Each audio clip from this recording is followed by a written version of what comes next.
이야기를 시작하기 전에 저희 채널 구독과 영상 좋아요 버튼 누르는 것 잊지 마세요. 알코트 판사의 망치가 단호하게 나무판을 내리쳤습니다. 신청 인용되었습니다. 법원은 박 변호사에게 의료기록 검토를 위한 추가 시간을 허가합니다. 속이 다시 울렁거렸습니다. 벌써 8달 동안 어머니가 돌아가신 후 5번째 연기였습니다. 저는 손가락 마디가 하얗게 질릴 때까지 테이블 가장자리를 꽉 잡고 아버지가 그의 변호사에게 몸을 기울이는 것을 지켜봤습니다. 저명한 기업 세무 변호사이자 조작의 달인인 박우진은 김민재 변호사에게 무언가를 속삭였고 두 사람 모두 경멸하듯 씩 웃었습니다. 법정의 강한 에어컨에도 불구하고 머리카락 경계를 따라 땀이 맺혔습니다.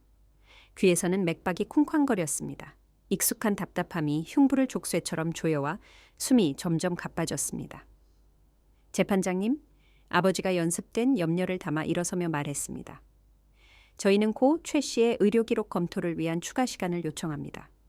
자산 분배에 영향을 미칠 수 있는 치료 결정에 관한 불일치들이 있습니다. 자산, 어머니의 삶은 그것으로 축소되었습니다.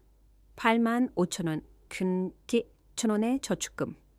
이혼 후 어머니가 새로운 삶을 일군 부산의 아담한 투룸 아파트. 4대에 걸쳐 가족에게 전해 내려온 앤티크 느티나무 상자. 이 모든 것이 박혜진, 아니 최혜진 여사에게서 남은 전부였습니다. 그녀는 싸우고 싶지 않았던 전쟁에서 작은 승리처럼 이혼 후 본인의 성을 되찾았습니다. 이제 저는 똑같은 상대를 상대로 싸우고 있으며 그가 예전처럼 시스템을 조작하는 것을 지켜보고 있습니다. 박 변호사님, 이것은 벌써 5번째 요청입니다. 라고 제 변호사이자 옛 로스쿨 친구인 정유라가 말했습니다. 최 씨는 이미 완전한 의료 기록을 2번이나 제공했습니다. 판사는 고개를 끄덕일 뿐 이미 다음 안건으로 넘어가고 있었습니다. 우리가 들어가기 전에 결과는 이미 정해져 있었습니다. 어떻게 이런 일이 일어날 수 있죠? 그는 이미 14년 전 이혼 합의에서 모든 것을 가져갔습니다. 왜 이것까지 가져가려 합니까? 왜 그는 어머니의 마지막 소원에 대한 작은 존엄성조차 내버려두지 못하는 걸까요? 저는 눈을 감았고 다시 15살이 되어 우리 집 주방에 서 있었습니다. 어머니는 눈물을 흘리며 아버지가 이제 집에 오지 않을 것이라고 말씀하셨습니다. 그의 직장 동료 이수진과의 분류는 몇 달 동안 계속되고 있었습니다. 17년 동안의 아내와 10대 딸보다 더 젊고 새로운 시작, 더 깨끗한 관계를 원했던 겁니다. 기억이 바뀝니다. 어머니는 부산 시립도서관에서 시간제 사서 유니폼을 입고 책을 정리하며 근근히 생활하셨지만 아버지는 번창하여 파트너가 되고 호숫가에 별장을 샀습니다. 어머니는 제 앞에서 단 한 번도 불평하거나 그를 비난하지 않았습니다. 그래도 내 아버지란다 라고 말씀하셨지만 그녀의 눈은 다른 이야기를 하고 있었습니다. 유라가 테이블 밑으로 제 손을 꽉 쥐었습니다. 그가 너를 괴롭힌다는 것을 알게 하지 마. 그녀가 간신히 들릴 듯한 목소리로 속삭였습니다. 그것이 그가 원하는 거야. 저는 눈을 뜨고 알코트 판사의 얼굴을 살폈습니다. 제 아버지가 말할 때 살짝 고개를 기울이는 모습, 유라가 이의를 제기할 때 묵살하는 듯한 눈길, 이것은 전문적인 예의를 넘어선 행동이었습니다. 뭔가 다른 일이 여기서 벌어지고 있습니다. 통상적인 법적 다툼 이상입니다. 더 이상 참을 수 없었습니다. 유라가 저를 막기 전에 저는 자리에서 일어섰습니다. 재판장님, 저희는 이미 완전한 의료 기록을 제공했습니다. 2번이나요. 어머니의 종양 전문의는 그녀의 진단과 치료 계획을 확인했습니다. 치료에는 불일치가 없었습니다. 제 목소리는 제가 느끼는 것보다 더 침착했습니다. 법정은 침묵에 빠졌습니다. 제 아버지의 표정은 굳어졌고 제 개입에 대한 불쾌감으로 입술은 굳게 닫혔습니다. 제 딸은 어머니의 별세로 인해 감정적으로 격앙되어 있는 것이 당연합니다. 라고 박우진이 거만한 어조로 말했습니다. 이것은 우리 모두에게 힘든 일이었습니다. 우리 모두에게요? 그는 어머니의 8개월간의 항암 치료, 방사선 치료, 그리고 호스피스 치료 기간 동안 단 한 번도 방문하지 않았습니다. 단 한 번도. 알코트 판사는 안경을 벗고 코에 미간을 꼬집었습니다. 최 씨, 귀하의 좌절감을 이해합니다만 이러한 문제들은 철저한 조사가 필요합니다. 귀하의 아버지는 법원이 다루어야 할 합법적인 우려를 제기했습니다. 합법적인 우려. 모든 판결은 어머니가 남긴 얼마 안 되는 것들을 조금씩 깎아내고 있었습니다. 만약 그가 성공한다면 저는 유산뿐만 아니라 어머니의 마지막 독립 행위마저 잃게 될 것입니다. 그녀가 마련한 집, 그녀가 긁어모은 저축, 그녀가 저에게 주기를 원했던 가족 유산. 모든 불규칙한 판결을 기록해 유라가 제가 자리에 주저앉아 속삭였습니다. 우리는 항소를 준비하고 있어. 저는 고개를 끄덕였지만 우리 둘 다 진실을 알고 있었습니다. 항소는 저에게 없는 돈이 듭니다. 서울의 국선 변호인으로서 제 월급은 학자금 대출과 월세를 겨우 감당하고 있었습니다. 박우진은 이것을 알고 있습니다. 그는 그것을 계산하고 있는 것입니다. 법정은 11월 12일까지 휴정합니다. 라고 알코트 판사가 발표했습니다. 당사자들은 늦어도 11월 5일까지 추가 문서를 제출하도록 지시합니다. 이 상황이 한 달 더 지속된다는 것입니다. 한 달 더 아버지가 어머니의 마지막 소원들을 체계적으로 해체하는 것을 지켜보아야 합니다. 노골적으로 아버지를 편드는 판사가 이 모든 속임수를 가능하게 하면서 말입니다. 청문회 후 유라는 저와 함께 법원 주차장 차까지 걸었습니다. 우리가 차량 사이를 누비는 동안 콘크리트에 우리의 발소리가 메아리 쳤습니다. 이것은 정상적인 절차가 아니야, 지수. 그녀가 휴대폰을 확인하며 말했습니다. 알코트 판사의 판결은 일관되게 표준 상속 절차를 벗어나고 있어. 나는 그 앞에서 정기적으로 개업하는 몇몇 동료들에게 전화를 걸어봤어. 그래서 저는 10년 된 제 차의 잠금을 해제하고 서류 가방을 조수석에 던졌습니다. 유라는 차 문에 기대어 말했습니다. 그는 보통 이렇게 행동하지 않아. 내 사건에 뭔가 다른 것이 있어. 제 주머니 속 휴대전화가 진동했습니다. 인천 지역 번호에 알 수 없는 번호였습니다. 저는 습관적으로 거절할 뻔했지만 마지막 순간에 받았습니다. 박지수 씨 맞습니까? 낯설지만 권위 있는 여성의 목소리였습니다. 네, 누구시죠? 제 이름은 강은주입니다. 몇 년 전 당신의 어머니를 알았습니다. 몇몇 옛 인맥을 통해 사건에 대해 알게 되었습니다. 저는 유라를 흘끗 보며 입 모양으로 누구야? 라고 물었습니다. 그녀는 어깨를 으쓱했습니다. 저는 당신의 어머니가 당신의 아버지를 만나기 전 공군에서 함께 일했습니다. 라고 그 여성은 계속했습니다. 어머니는 군 복무에 대해 거의 이야기하지 않았습니다. 대학 전에 4년 동안 사무직을 했고 그곳에서 아버지를 만났다는 것뿐이었습니다. 중요한 인맥이 있음을 암시하는 것은 아무것도 없었습니다. 당신의 어머니는 그 시절의 일들을 숨겼습니다. 라고 강은주는 목소리를 낮추며 말했습니다. 지금 중요한 일들, 당신의 유산에 무슨 일이 일어나고 있는지 이해하는 데 도움이 될 수 있는 일들입니다. 숨이 멎었습니다. 무슨 일들이요? 전화로는 안 됩니다. 내일 만날 수 있을까요? 개인적인 장소에서? 저는 유라를 보며 망설였고 유라는 의아해하며 눈썹을 치켜 세웠습니다. 주소를 문자로 보내겠습니다. 라고 강은주가 제가 대답하기도 전에 말했습니다. 내일 정오입니다. 혼자 오세요. 그녀는 전화를 끊었습니다. 유라가 제 얼굴을 지켜봤습니다. 무슨 일이야? 저는 휴대폰을 응시하며 이 미스터리한 발신자를 믿어야 할지 아니면 점점 더 조작된 것처럼 보이는 싸움을 계속해야 할지 확신이 서지 않았습니다. 아마 아무것도 아닐 거야. 저는 마침내 말했습니다. 어쩌면 모든 것일 수도. 저는 어머니의 마지막 날들을 생각했습니다. 그녀가 저에게 마땅히 그녀의 것인 것을 위해 싸우겠다고 약속하게 했던 방식. 그녀가 놀라운 힘으로 제 손을 꽉 쥐고 말했던 방식. 저 사람이 이것마저 가져가게 두지 마, 지수야. 약속해줘. 저희 어머니는 이보다 더 나은 대우를 받아야 했습니다. 저는 유라에게 말했고 새로운 결심이 제 안에서 굳어졌습니다. 저는 그들이 어머니를 지워버리게 두지 않을 겁니다.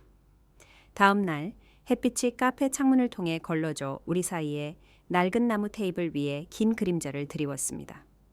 저는 15분 일찍 도착하여 어머니에 대한 비밀을 안다고 주장하는 여성에게서 무엇을 예상해야 할지 몰라 들어오는 모든 손님을 살폈습니다.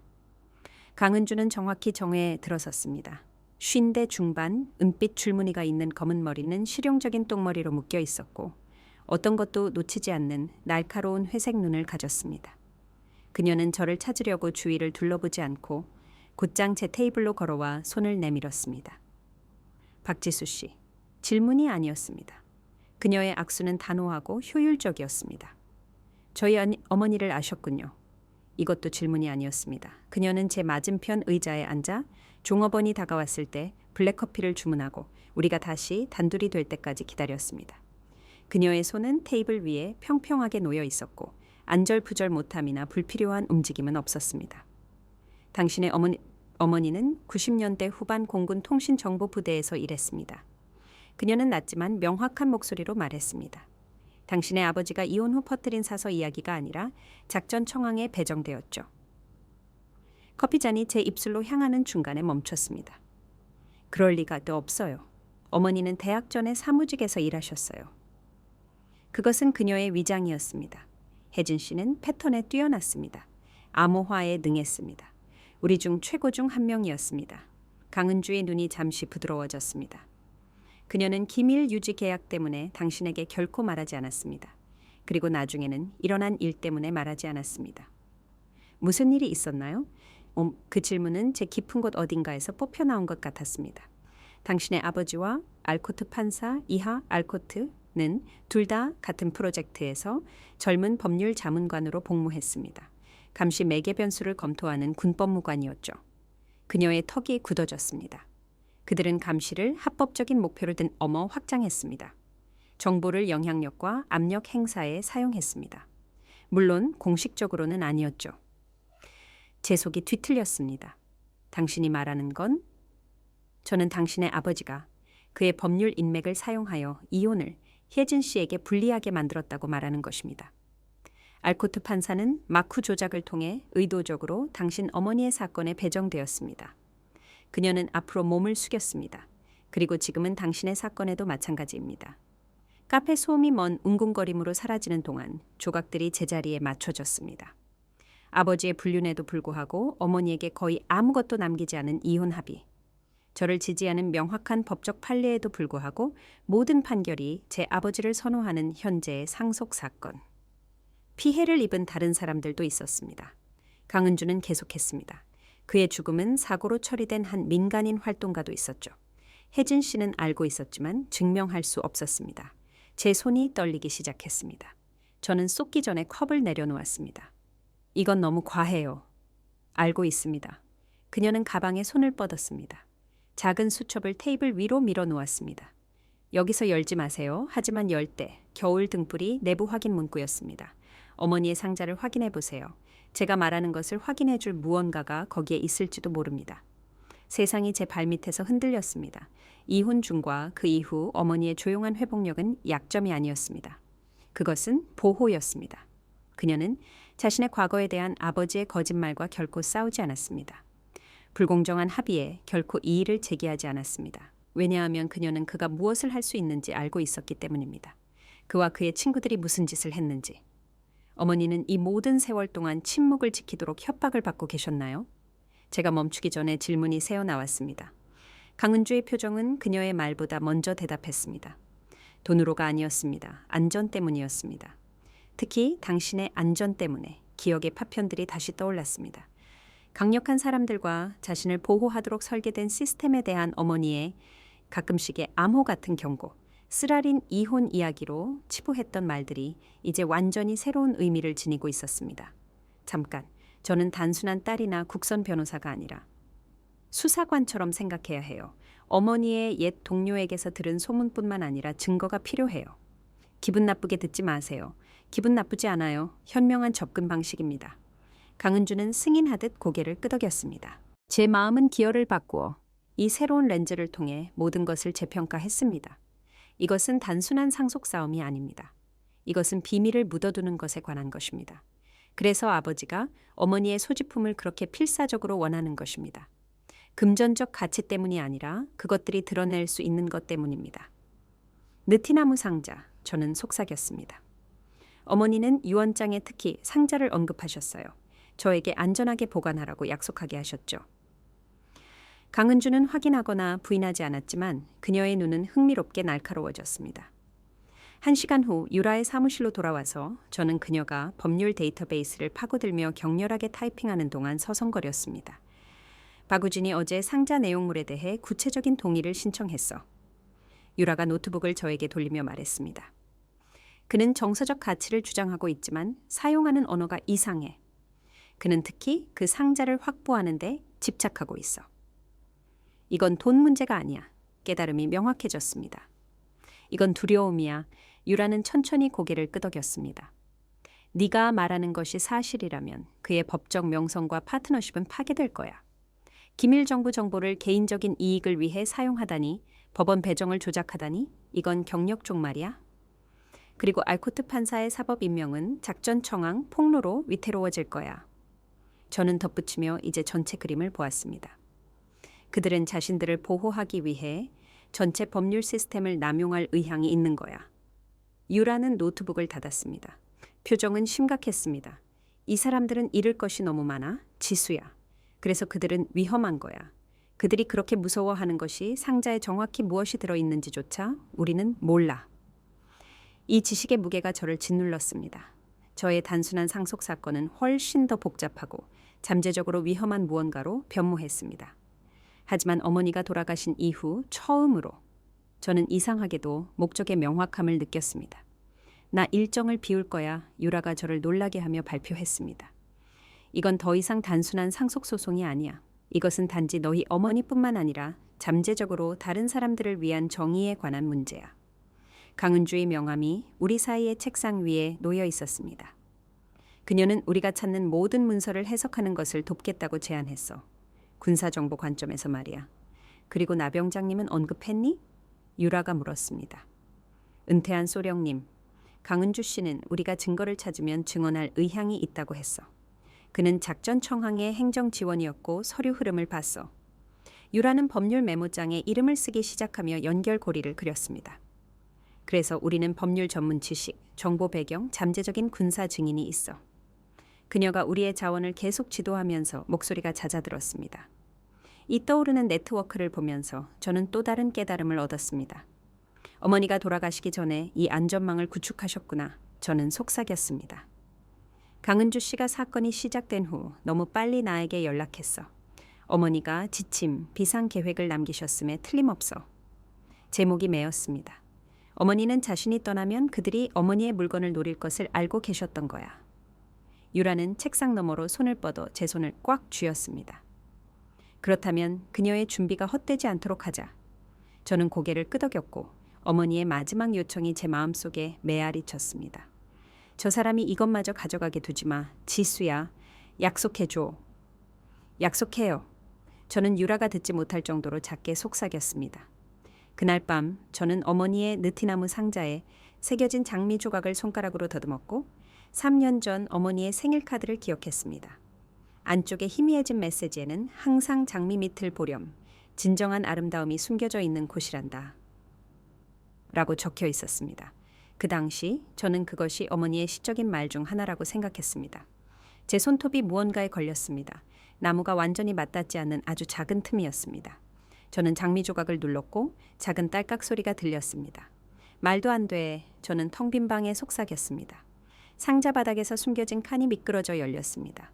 오래되어 누렇게 변한 마닐라 봉투를 제 무릎 위로 꺼내자 심장이 쿵쾅거렸습니다. 안에는 흑백 사진들이 제 무릎 위로 쏟아졌습니다. 군복을 입은 두 젊은 남자가 감시 장비 옆에 서 있었습니다. 저는 제 아버지를 즉시 알아봤습니다. 30년이 더 젊었지만 그의 자세는 분명했습니다. 그의 옆에는 알코트 판사가 서 있었고 그들의 팔은 서로의 어깨에 무심하게 걸쳐 있었습니다.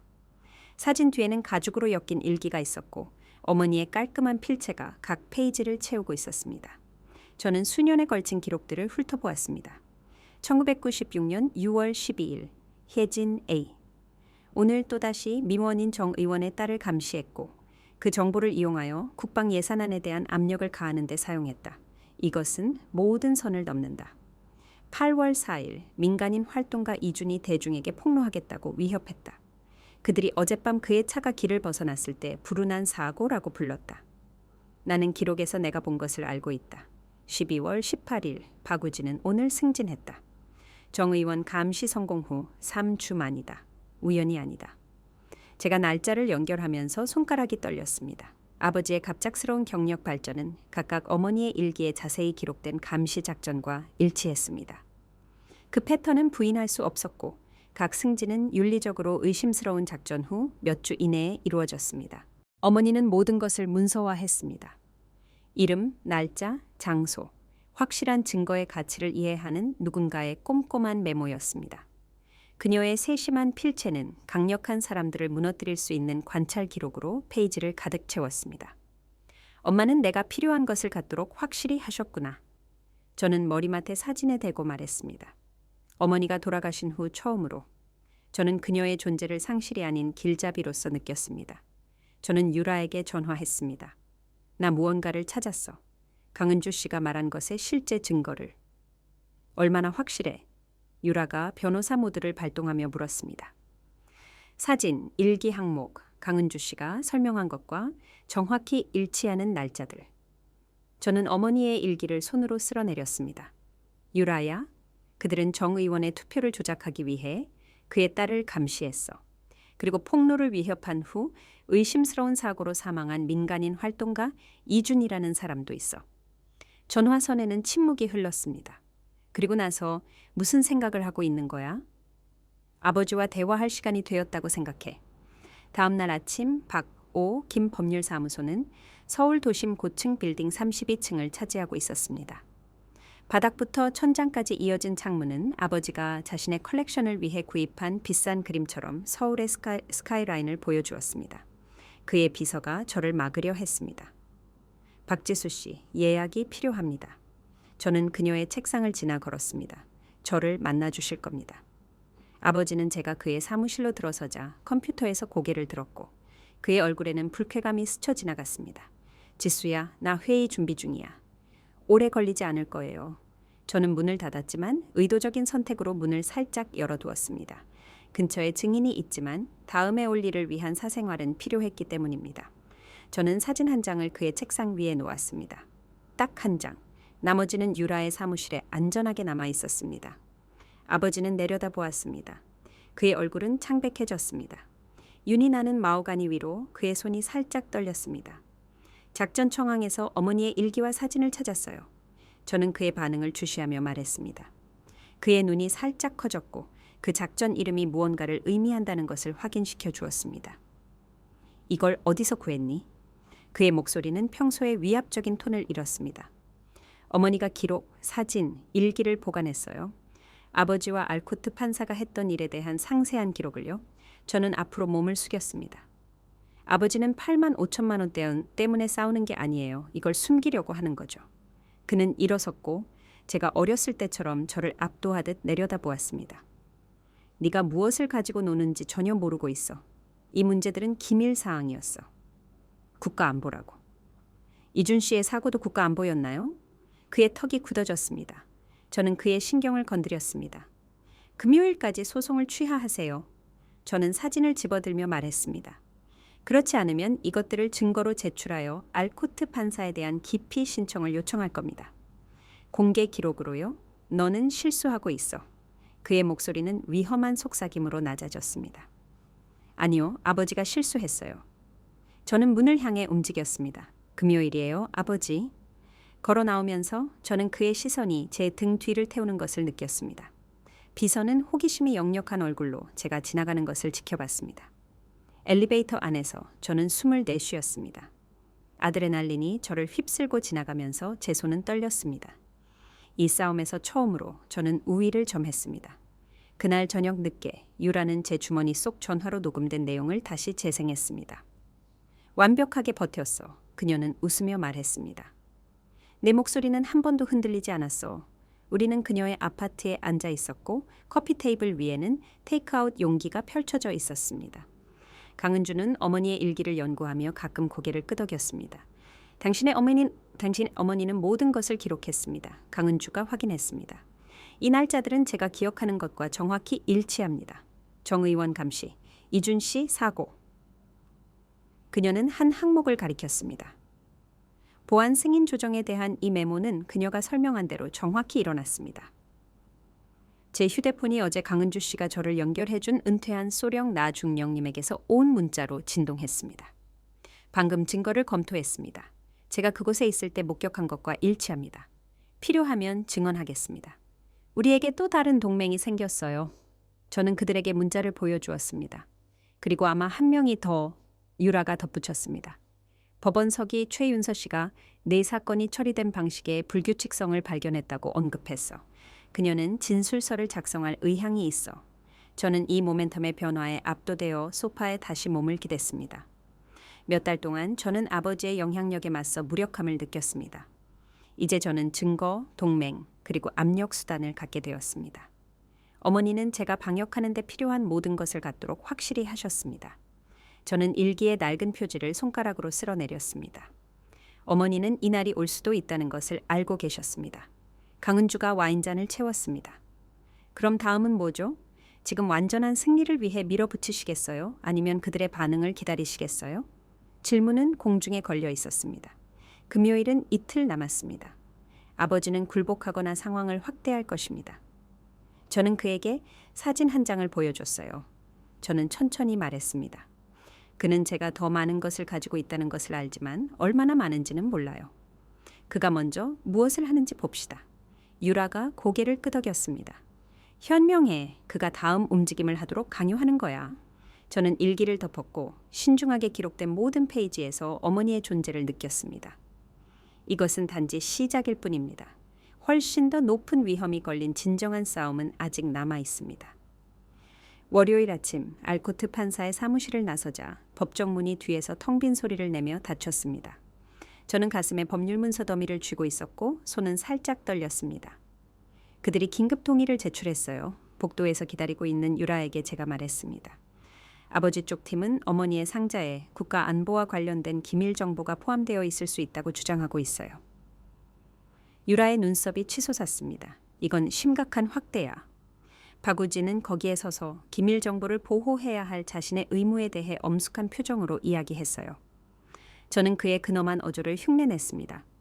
법원이 잠재적인 기밀 문서에 대한 무제한 접근을 허용한다면 저희는 의도치 않게 국가 안보 프로토콜을 위태롭게 할 수 있습니다.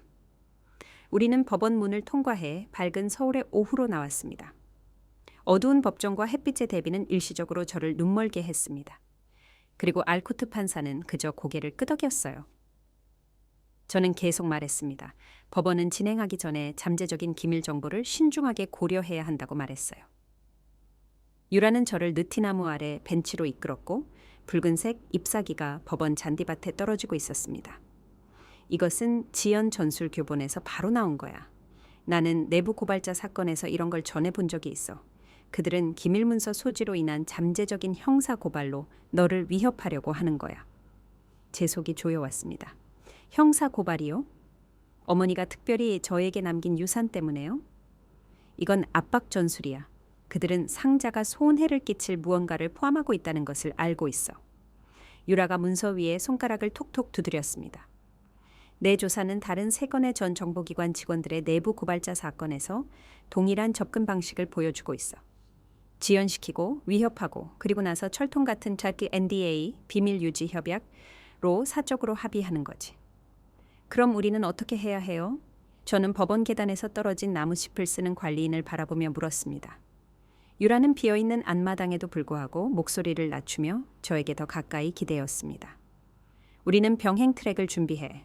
상속 사건은 계속하되 동시에 알코트 판사가 내 아버지의 로펌과 연결되어 있다는 사실을 윤리위원회에 제소하는 거야. 그건 위험해요. 제가 말했습니다. 만약 그들이 더 확대한다면요? 그들은 이미 확대하고 있어. 유라가 제 시선을 붙잡았습니다. 문제는 우리가 방역할 것인가 아니면 굴복할 것인가야. 해가 지면서 법원 계단에 길게 드리워진 그림자 속에서 저는 우리의 줄어드는 선택지들을 고려했습니다. 그날 늦게 국선 변호 사무실에서 제 상사인 김 소장이 제 칸막이로 다가왔습니다. 그의 존재는 이미 비좁은 저희 사무 공간의 먹구름처럼 느껴졌습니다. 지수 씨, 이번 주 법원 출석에 대해 이야기 좀 할까요? 그의 어조는 이것이 가벼운 점검이 아님을 시사했습니다. 저는 판사 윤리 위반에 대해 조사하고 있던 장을 최소화했습니다. 물론이죠. 이번 달에 예비 심리를 3번 놓쳤어요. 어제는 남인정 씨가 당신의 청소년 사건을 맡아야 했고요. 제 뺨이 화끈거렸습니다. 알고 있습니다. 개인적인 문제들을 처리하고 있었습니다. 당신이 이 상속 문제를 다루는 동안 동료들은 추가적인 부담을 지고 있어요. 김 소장의 시선이 제 책상 위에 상속 문서 더미로 향했습니다. 가족 문제가 중요하다는 것은 이해하지만 여기 당신의 사건들은 당신의 전적인 주의를 필요로 합니다. 저는 따라잡기 위해 밤샘 작업을 하고 있습니다. 저는 제 눈 밑의 다크서클을 가리키며 말했습니다. 저는 아무것도 놓치지 않았습니다. 그렇게 유지하도록 하세요. 그의 회의적인 표정은 그가 설득되지 않았음을 말했습니다. 국선 변호는 단순한 직업이 아닙니다, 지수 씨. 사람들의 자유가 우리가 출석하는 것에 달려 있습니다. 그가 떠난 후 저는 손에 머리를 떨구었습니다. 이 사건을 쌓아오는 재정적 압박이 저의 적은 저축을 고갈시키고 있었습니다. 어젯밤 저는 현재의 속도로 계속하는 비용을 계산했습니다. 제가 추가 업무를 맡거나 사건을 포기하지 않는 한 2달 안에 완전히 파산할 것입니다. 제 휴대폰이 유렉에서 온 문자로 진동했습니다. 가능한 한 빨리 전화해. 저는 건물 뒤편의 작은 안마당으로 나갔습니다. 제 기분과 일치하게 회색 구름이 몰려왔습니다. 무슨 일이에요? 제가 그녀가 전화를 받자 물었습니다. 네, 아버지 쪽 변호인단이 방금 추가 동의를 제출했어. 그들은 상자와 관련된 모든 문서의 사본을 법원에 제출하도록 요구하고 있어. 저는 벽돌벽에 기대었습니다. 이것 때문에 계속 일을 쉴 수는 없어요. 소장님도 오늘 제 결근에 대해 경고했어요. 그게 다가 아니야, 유라가 말했습니다. 누군가 내 사무실을 감시하고 있는 것 같아. 같은 차가 사흘 동안 길 건너편에 주차되어 있었어. 제 피로감이 깊어졌습니다. 오늘 아침에는 너무 멀리 가기 전에 사건을 포기하라고 말하는 익명의 전화를 받았어요. 제가 알지 못하는 목소리였어요. 그리고 끊었어요. 신고했니? 제가 뭐라고 말해야 할까요? 누군가 모호한 위협을 했다고? 저는 콘크리트 위의 자갈을 발로 찼습니다. 어젯밤에는 누가 제 차에 침입했어요. 아무것도 가져가지 않았지만 제 파일들이 명확하게 뒤져졌어요. 경찰은 이것을 무작위적인 기물 파손이라고 불렀어요. 지수야, 유라의 목소리가 진지해졌습니다. 그들은 두려워하기 때문에 너를 위협하려고 하는 거야.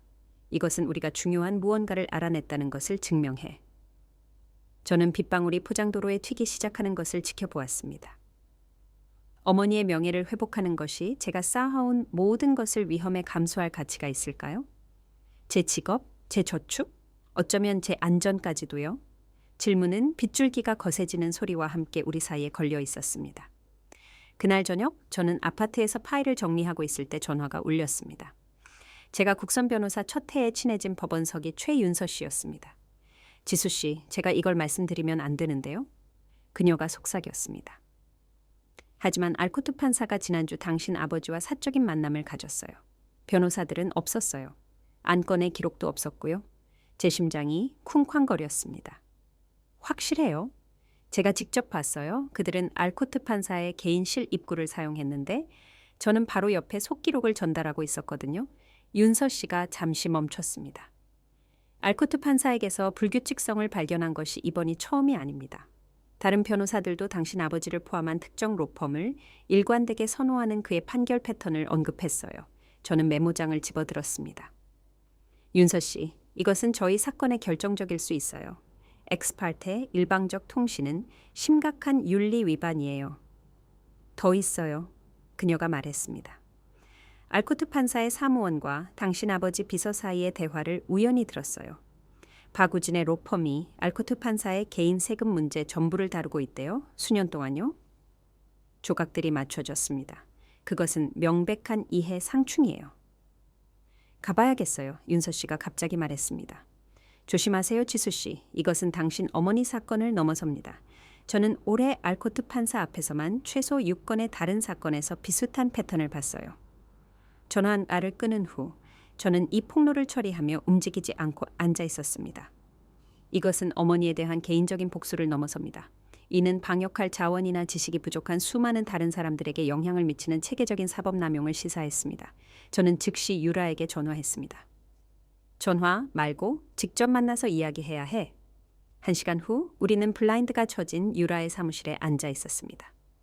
그녀는 도청 장치를 확인했지만 최근의 사건들은 편집증을 정당화했습니다. 윤서 씨가 알코트 판사가 아버지와 사적인 만남을 가졌다는 것을 확인해 줬어. 제가 그녀에게 말했습니다. 그리고 박우진의 로펌이 알코트 판사의 세금을 처리하고 있대. 유라는 천천히 고개를 끄덕였습니다. 그것이 내가 알코트 판사의 판결에서 발견한 패턴을 설명해. 우리가 생각했던 것보다 더 큰 일이야. 이것은 더 이상 단지 어머니에 관한 것이 아니야. 저는 이전의 의심을 대체하는 새로운 결의를 가지고 말했습니다. 이것은 그들이 이 부패를 통해 상처 준 모든 사람들에 관한 거야. 우리는 다음 2시간을 전략을 개발하는 데 보냈습니다. 윤서 씨의 증거를 가지고 상세한 판사 윤리 위반 진정서를 준비하는 동안 상속 사건은 계속 진행할 것입니다.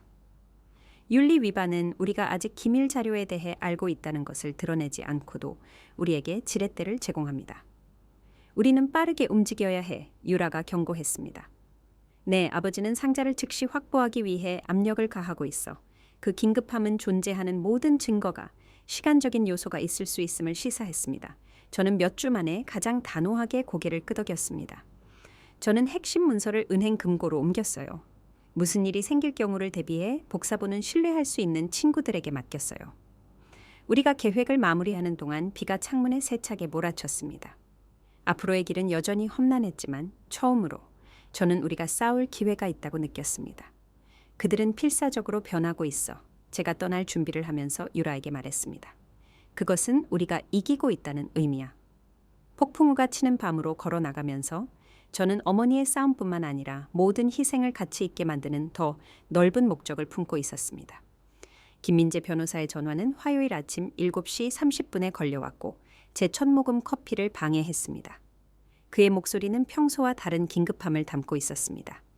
박지수 씨, 제 의뢰인이 즉각적인 합의 회의를 잡고 싶어 합니다. 가능하면 오늘이요? 저는 거의 머그잔을 떨어뜨릴 뻔했습니다. 몇 달간의 공격적인 지연과 절차적 장애물 끝에 이 갑작스러운 변화는 함정처럼 느껴졌습니다. 왜 이렇게 서두르세요? 저는 주방 테이블 건너편의 유라에게 신호를 보내며 물었습니다. 그녀는 눈썹을 치켜쓰고 법률 메모장에서 고개를 들었습니다. 제 의뢰인은 상속에 대한 모든 이의를 철회할 준비가 되어 있습니다. 김 변호사는 매끄럽게 말했습니다. 박우진 씨는 이것이 충분히 오래되었다고 믿고 있습니다. 유라는 메모를 휘갈겨 저에게 밀어냈습니다. 아무것도 동의하지 마. 정오에 당신 사무실에서 만날 수 있어요. 저는 준비할 시간을 벌기 위해 말했습니다. 유라 씨가 저와 동행할 거예요. 물론이죠. 김 변호사는 너무나 순순히 대답했습니다. 믿을 수 없을 정도로 순종적이었습니다. 3시간 후 우리는 그의 호화로운 도심 사무실에서 김 변호사 맞은편에 앉아 있었습니다. 그의 뒤로는 한강의 전망이 펼쳐져 있었는데 계산된 권력 과시였습니다. 제 아버지는 참석하지 않았습니다. 또 다른 전략적 선택이었습니다. 바로 본론으로 들어가죠. 김 변호사가 윤이 나는 마호가니 위로 문서를 밀어 넣으며 시작했습니다. 박우진 씨는 어머니의 재산에 대한 모든 주장을 철회할 준비가 되어 있습니다. 당신은 원래 유언장에 명시된 대로 저축금, 아파트, 모든 것을 포함하여 전체 유산을 받게 됩니다. 저는 서류를 훑어보며 함정을 기다렸습니다. 유라가 앞으로 몸을 기울였고 전문적이지만 경계심을 늦추지 않았습니다. 그가 요청하는 모든 것은 김 변호사가 제 얼굴을 주시하며 계속했습니다. 당신이 앤티크 느티나무 상자와 그 내용물, 아시다시피 그의 쪽 가족 유산인 그것을 포기하는 것입니다. 상자. 어머니의 가장 귀중한 소지품을 보관했던 마지막 성격. 강은주 씨가 안에 있을 수 있다고 언급했던 신비한 일기. 그 상자는 이혼 후 20년 동안 저희 어머니 소유였습니다. 그는 이전에 그것을 원한 적이 없었어요. 김 변호사가 넥타이를 고쳤습니다. 제2의뢰인은 가족 유산에 대해 숙고할 시간을 가졌습니다. 상자에는 정서적 가치가 있습니다. 아니요. 저는 단호하게 말했습니다. 상자는 저에게 남아있을 겁니다. 김 변호사의 눈에서 무언가가 번쩍였습니다. 좌절감, 어쩌면 제 계산일 수도 있습니다. 그는 다른 문서에 손을 뻗었습니다. 좋습니다. 박우진 씨는 더 나아가 타협할 의향이 있습니다. 상자 자체는 당신이 가지고, 하지만 안에 있는 일기와 사진은 넘겨주는 것입니다. 그게 전부입니다. 제 맥박이 빨라졌습니다. 그들이 일기에 대해 알고 있다는 것은 그것이 무엇을 포함하고 있는지 정확히 알고 있다는 의미입니다. 추가적으로 김 변호사가 다른 종이를 앞으로 밀어넣으며 말했습니다. 박우진 씨는 유산을 넘어서는 상당한 재정적 합의금을 제공할 준비가 되어 있습니다. 2억 원입니다. 2억 원. 그 금액은 물리적인 타격처럼 저를 강타했습니다. 제 국선 변호사 월급은 제 월세와 학자금 대출을 겨우 감당합니다. 2억 원은 모든 것을 바꿀 것입니다. 이 합의가 당신의 재정적 걱정을 끝낼 수 있을까요? 김 변호사는 제 망설임을 감지하며 압력을 가했습니다. 당신은 대출금을 갚고 어쩌면 집을 계약하는 계약금까지 마련할 수 있습니다. 끊임없는 고군분투 없이 경력을 확보할 수 있습니다. 유라는 제 옆에서 침묵을 지키며 제가 처리할 공간을 주었습니다. 그 제안은 제 앞에 매달려 있었습니다. 빚으로부터의 해방, 끊임없이 은행 잔고를 확인하는 것, 생활비를 벌기 위해 추가 근무를 하는 것에서 벗어나는 자유였습니다. 저는 언급해야 할 것이 있습니다. 김 변호사가 연습된 무심함으로 덧붙였습니다. 이 제안은 오늘 업무 종료 시 만료됩니다. 박우진 씨는 이것을 즉시 해결하기를 원합니다. 유라의 사무실로 돌아와서 그녀가 합의 서류를 검토하는 동안 저는 서성거렸습니다. 내 결정이야, 지수야. 그녀가 마침내 말했습니다. 너는 이미 원래 목표를 달성했어. 집, 저축금, 이 합의해 모든 것이 내 것이야. 하지만 대가는 뭐죠? 저는 서성거리는 것을 멈추고 서울 스카이라인을 응시했습니다. 제가 그 일기를 넘겨준다면 진실은 어떻게 될까요? 다른 잠재적인 피해자들은요, 유라는 서류를 내려놓았습니다. 우리가 더 큰 싸움에서 이길 것이라는 보장은 없어. 이 합의는 확실한 거야. 어머니의 익숙한 목소리가 제 기억 속에서 메아리 쳤습니다. 저는 16살이었고 역사 기말고사에서 부정행위를 하라는 압박에 직면했었습니다. 정직함은 무언가를 희생할 때 가장 중요하다. 그녀는 말했었습니다. 쉬울 때는 누구나 옳은 일을 할 수 있지. 제가 합의하면 저는 천천히 말했습니다. 유산을 얻지만 책임 추궁의 모든 기회를 포기하는 거예요. 어머니를 위해서, 그들이 상처 준 다른 사람들을 위해서요. 네가 거부하면 스트레스와 불확실성은 계속될 거야. 유라가 지적했습니다. 이 법적 싸움은 몇 년 동안 이어질 수 있어. 복도 건너편에서 유라의 법률 보조원이 안을 들여다봅니다. 돈 받고 도망쳐. 그는 조언했습니다. 이런 강력한 사람들은 어쨌든 항상 이겨. 복도 아래의 주니어 변호사는 다른 견해를 가지고 있었습니다. 일부 원칙은 승산이 나쁠 때도 싸울 가치가 있습니다. 저는 이 순간이 수십 년 전 아버지의 선택과 거울처럼 일치한다는 패턴을 인식했습니다. 개인적인 이익을 위한 도덕적 타협, 가장 적게 저항하는 길. 저는 합의 서류를 응시했고 무언가가 제 생각을 괴롭혔습니다. 왜 지금? 몇 달간의 공격적인 전술 끝에 왜 이 관대한 합의를 제안하는 걸까요? 유라는 법률 메모장에 펜을 두드렸습니다. 그것이 질문이지, 그렇지? 저는 노트북을 잡고 합의 문서를 더 조심스럽게 검색했습니다. 거기에 14항에 묻혀 있는 포괄적인 비밀 유지 계약 NDA이 있었습니다. 어머니의 과거, 법원 절차, 그리고 그녀의 개인 소지품에 포함된 모든 문제에 대한 영구적인 침묵이었습니다. NDA는 알코트 판사에 대한 모든 윤리 진정을 막을 거야. 저는 소리내어 깨달았습니다. 우리가 찾은 어떤 것도 증거로 사용할 수 없을 거야. 유라의 눈이 휘둥그레졌습니다. 그녀는 컴퓨터로 돌아가 빠르게 타이핑했습니다. 다음 달에 사법심의위원회 회의가 있어. 그녀가 말했습니다. 알코트 판사의 이름이 안건에 올라 있어. 내가 위원회에 연락선이 있거든.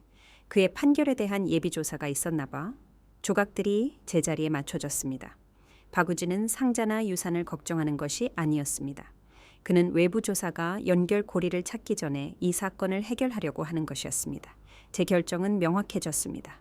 저는 휴대폰을 잡고 김 변호사의 번호를 눌렀습니다. 박지수 씨, 그는 부드럽게 대답했습니다. 결정을 내리셨습니까? 네. 저는 다른 사람들처럼 매수되는 데 관심이 없어요. 잠시 멈춤. 당신은 심각한 실수를 하고 있습니다. 김 변호사의 목소리가 굳어졌습니다. 일부 제안은 2번 오지 않습니다. 저는 제 기회를 잡을 거예요. 저는 대답했습니다. 어머니는 단순한 합의가 아닌 정의를 받을 자격이 있었어요. 전화를 끊은 후 저는 책상을 가로질러 유라의 시선을 마주했습니다. 이것이 무엇을 의미하는지 알고 있지? 그녀가 물었습니다. 그들은 이제 우리에게 더 거세게 올 거야? 저는 고개를 끄덕였고 낯선 평온함이 저를 감쌌습니다. 알아요. 하지만 이제 우리는 그들이 왜 그렇게 필사적인지 알아요. 그리고 필사적인 사람들은 실수를 하죠. 유라는 살짝 미소 지었습니다. 네, 어머니는 자랑스러워 하실 거야. 어쩌면요. 저는 버려진 합의 서류를 집어들며 말했습니다. 하지만 제가 이것을 하는 이유는 그 때문이 아니에요. 저는 이것이 옳기 때문에 하는 거예요.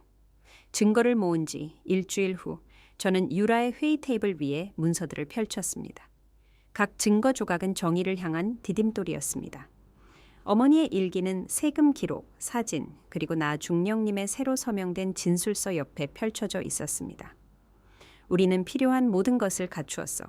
유라가 알코트 판사의 기피 신청에 대한 공식 동의서 위에 손가락을 두드리며 말했습니다. 이 윤리 위반들은 반박할 수 없어.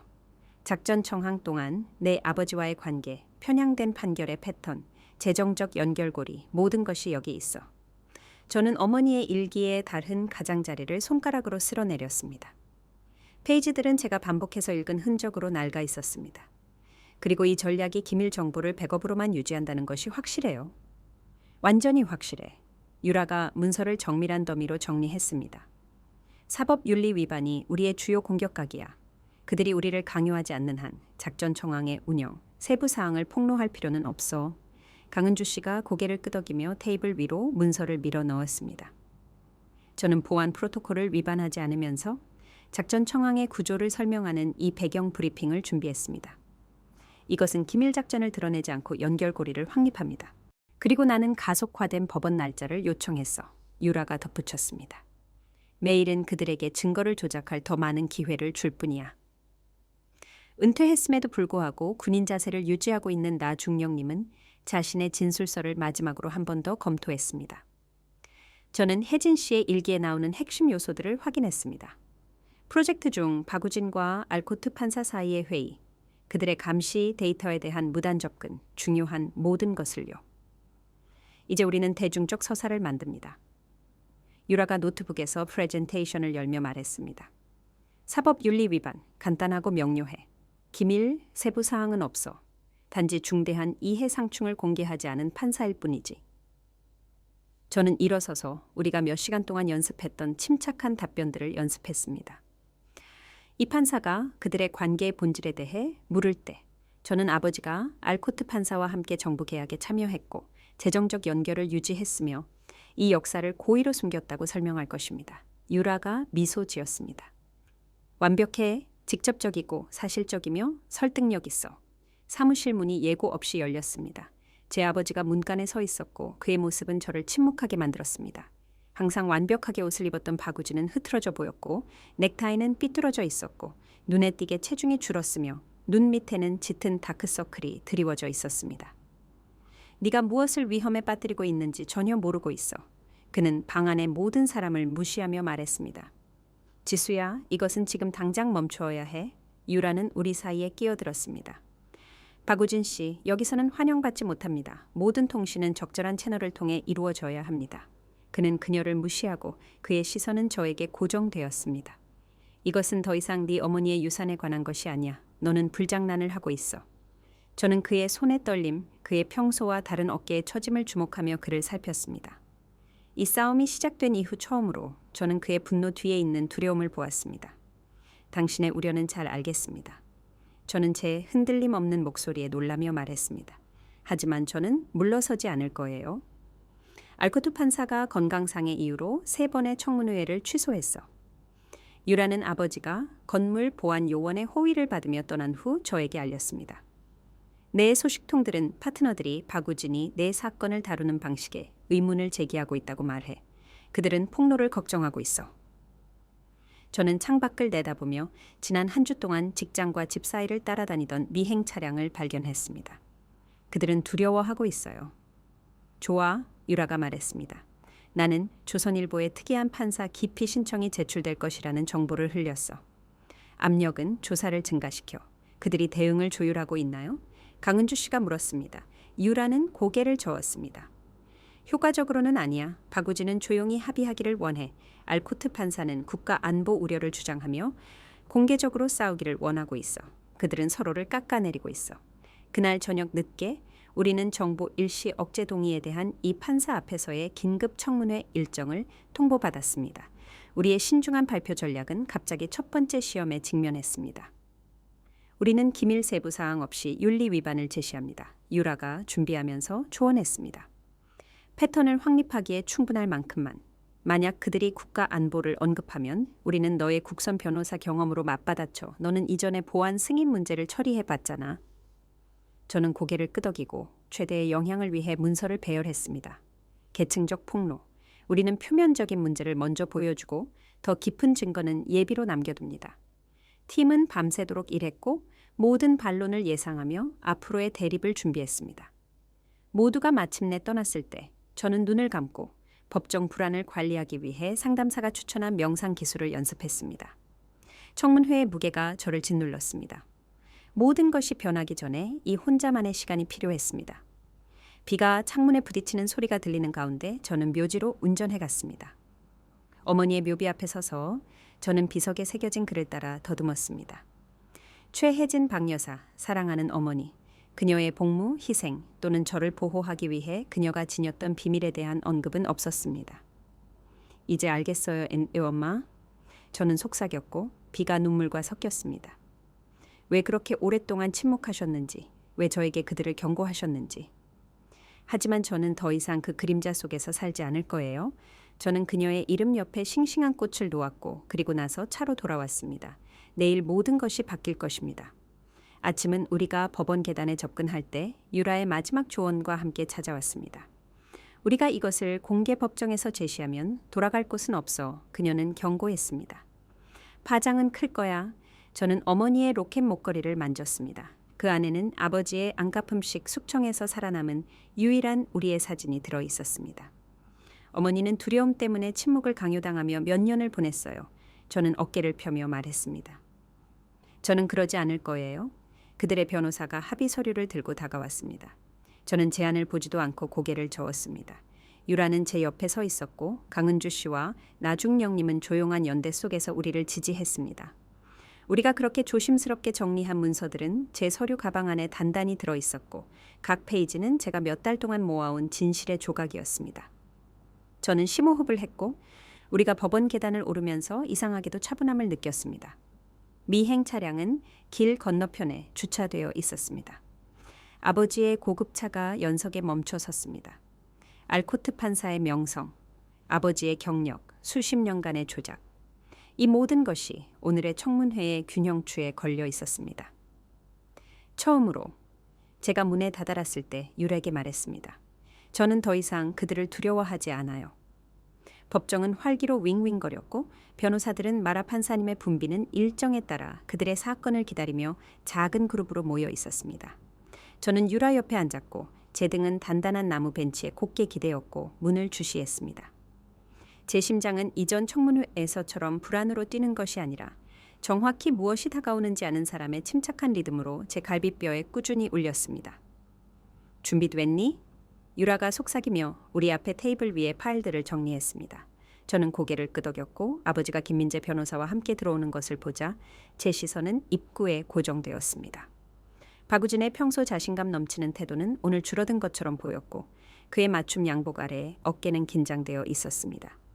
그는 제 쪽을 흘끗 보았고 제 침착한 태도를 보자 그의 표정은 굳어졌습니다. 쟤 또 무슨 짓을 하는 거야?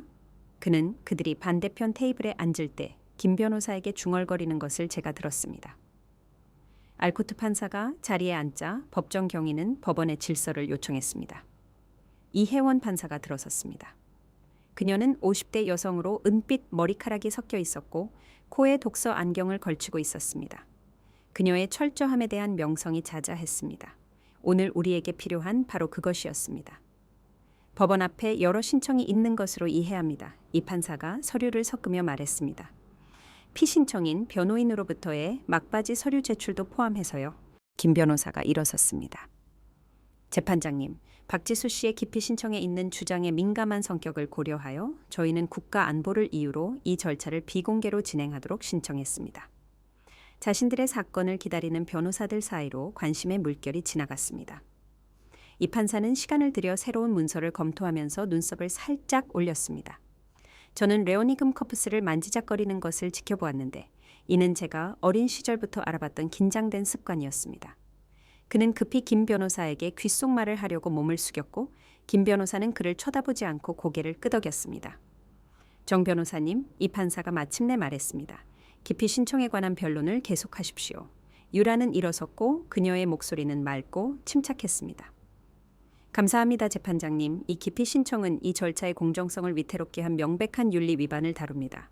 김 변호사가 재빨리 일어나 끼어들었습니다. 재판장님, 이 주장은 공개 법정에서 논의되어서는 안 되는 민감한 국가 안보 문제를 포함하고 있습니다. 이 판사는 안경 너머로 그를 쳐다봤습니다. 귀하의 우려를 이해합니다, 변호사님. 하지만 더 구체적인 설명이 필요합니다.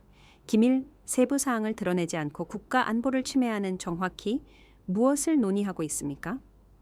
유라는 잠시 저와 눈을 마주친 후 대답했습니다.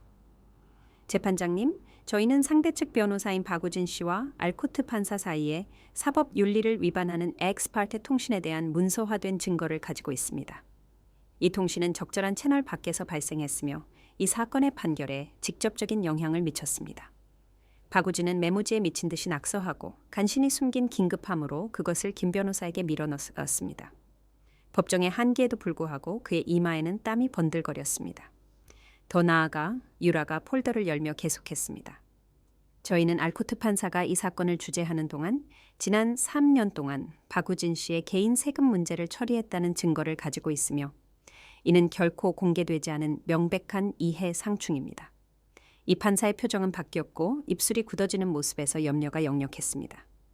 이것은 심각한 주장입니다, 정 변호사님. 문서가 있습니다, 재판장님. 유라가 폴더를 앞으로 밀었습니다. 박우진 로펌에서 알코트 판사의 개인 컨설팅 사업체로의 지불을 보여주는 은행 기록, 세금 전략에 관한 서신, 그리고 이 사건이 계류 중인 동안의 회의 기록입니다. 판사는 문서를 검토했고 페이지를 넘길 때마다 그녀의 미간이 깊어졌습니다.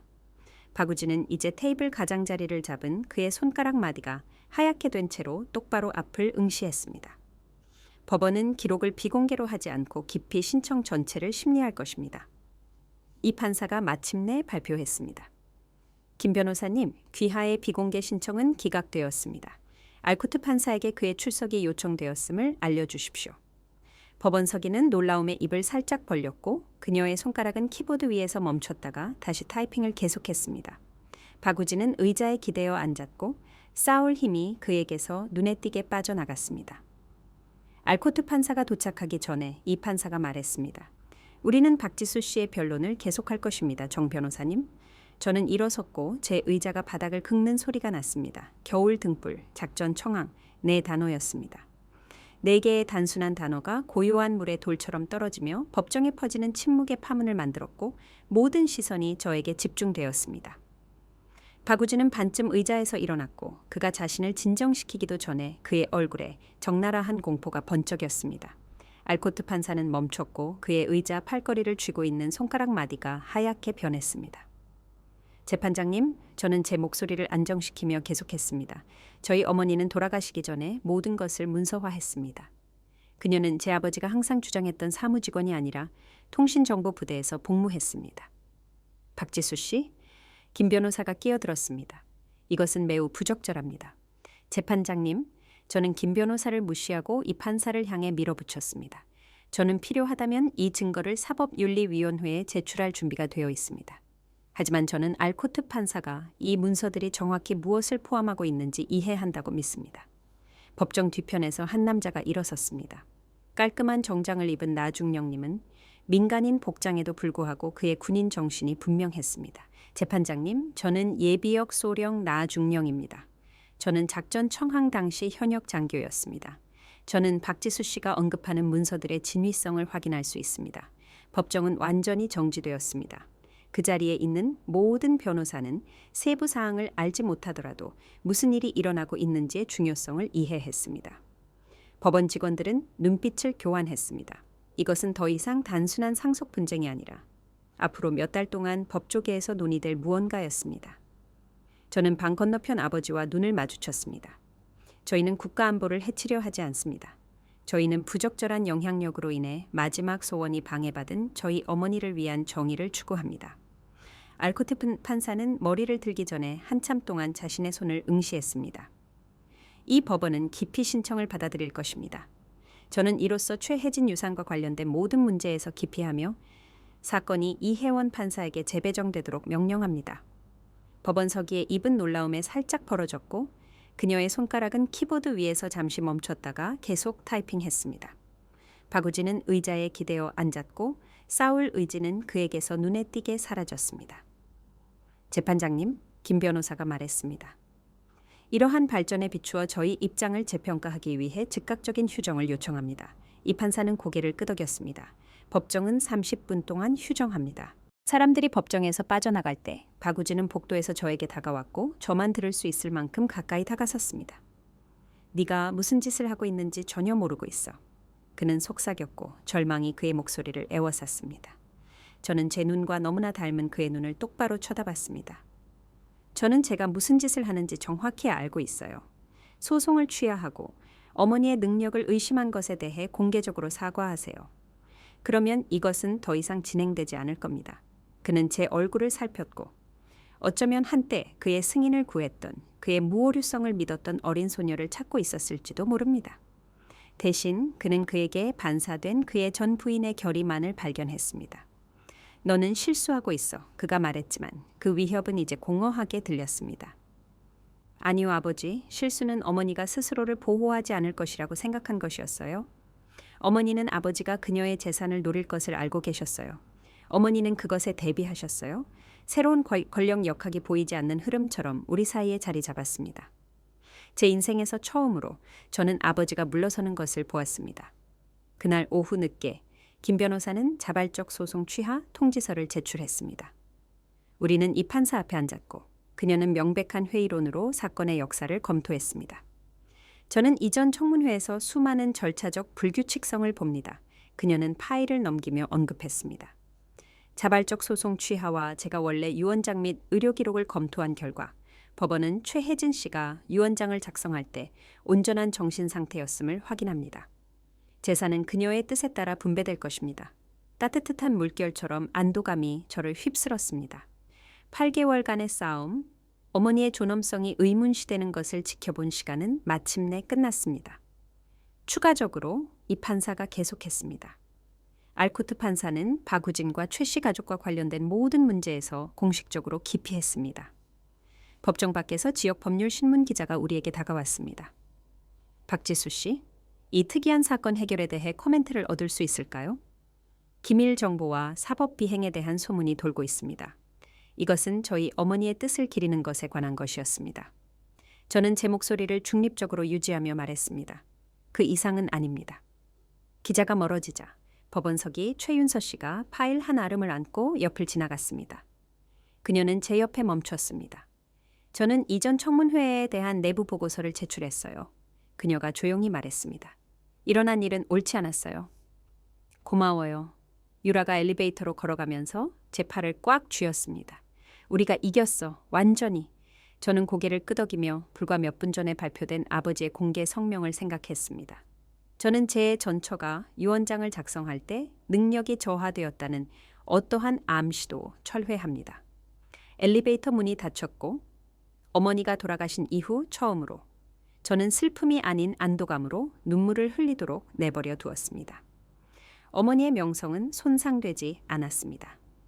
그녀의 소박한 저축금, 제가 자란 아파트, 그리고 그녀의 일기와 사진이 담긴 느티나무 상자는 그녀가 의도했던 대로 저와 함께 남을 것입니다. 나중에 저는 그 아파트에 서서 이 모든 싸움을 시작한 상자의 조각된 뚜껑 위로 손가락을 움직였습니다.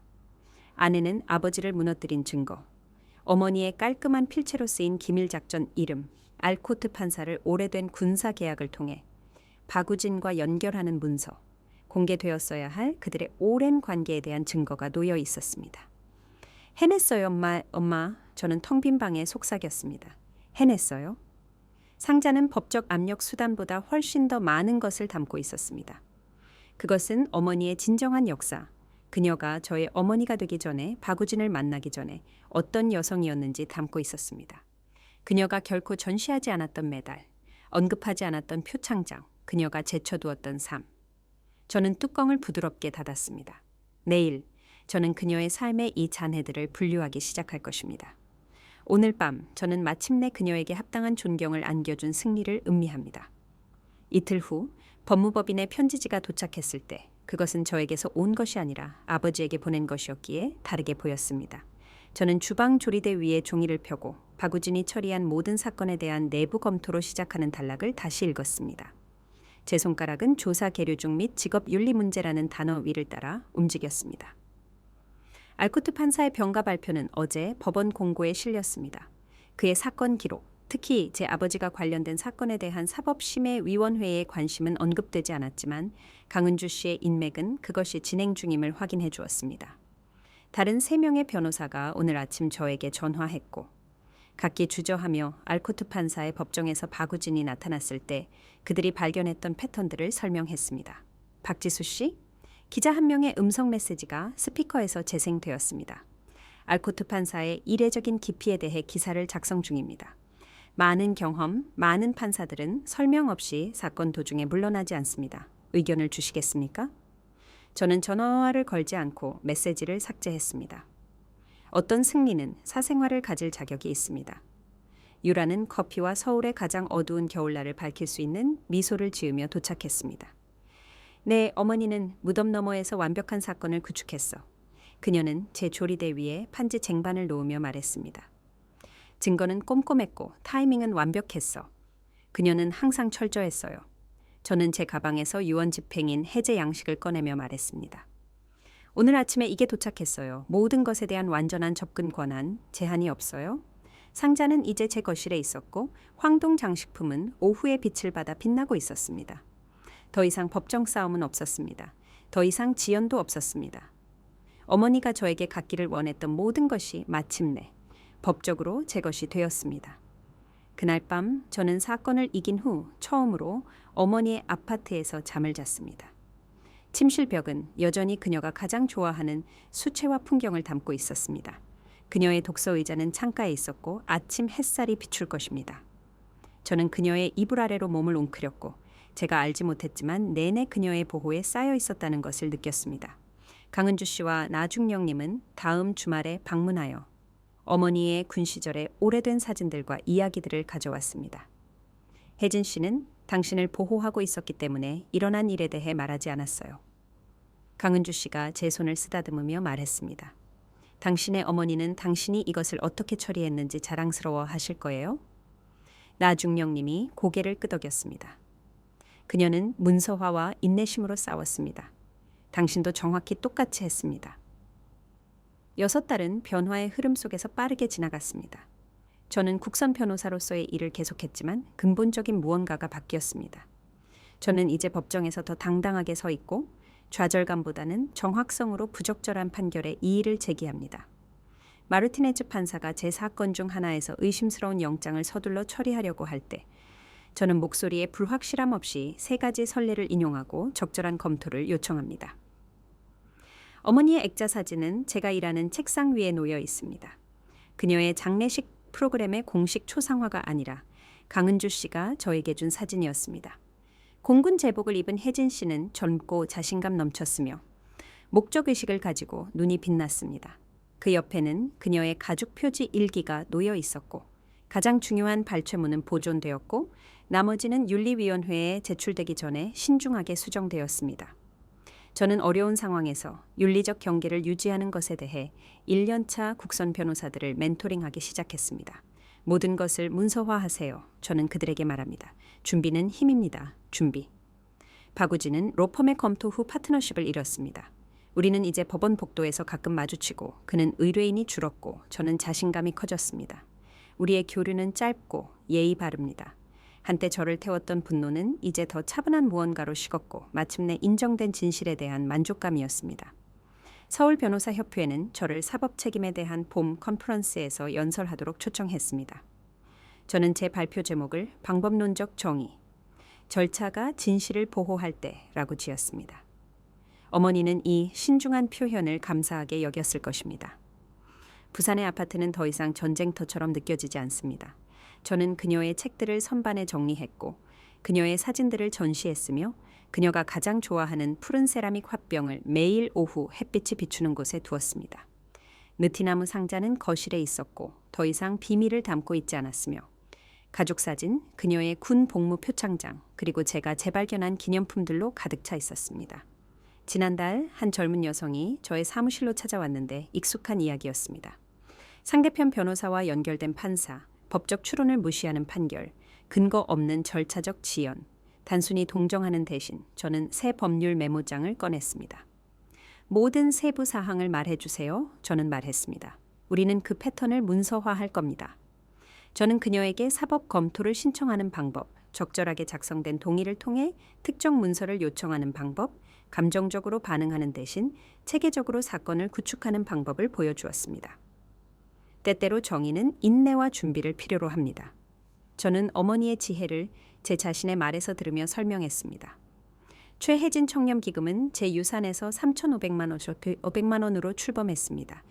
그 사명은 사법적 편견에 직면한 사람들에게 법적 자원을 제공하는 것입니다. 이 기금의 지원을 통해 이미 3건의 위법 행위 사례가 폭로되었습니다. 내년에는 저희의 범위를 확장하고 어쩌면 실무에서의 윤리적 경계에 대한 법대생들을 위한 게스트 강연 시리즈를 개발할 수 있기를 바랍니다.